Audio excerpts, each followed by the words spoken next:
I was hostess of Grunches and Grins from 1973 to 1992. It was a production by the Huntsville Public Library and by ETV. Children came from all over the state. We would write and ask them to come and bring their friends so that they would feel comfortable with their friends. And when they got here, they would know us because they had seen us on television.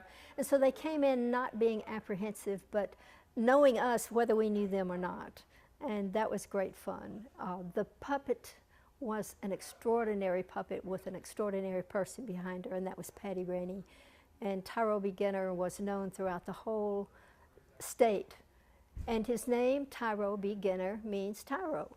He came from outer space in a black hole, and he returned to outer space to his black home when the program came to an end.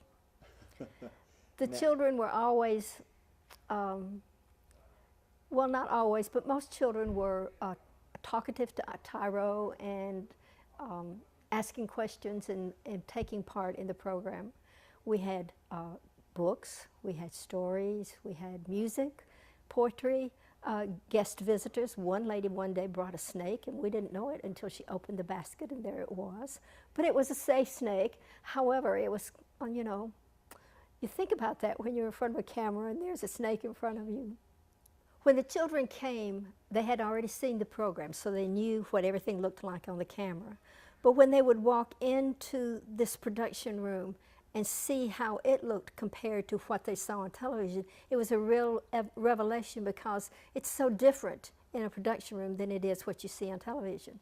But when the lights came on and when Tyro came out and began to dance, they completely forgot their surroundings, and the intimacy between the puppet and the children was a joy to watch. I remember one time a man said to me, he was someone who worked on the Arsenal, said, sometimes I come home from work and watch your show just to relax.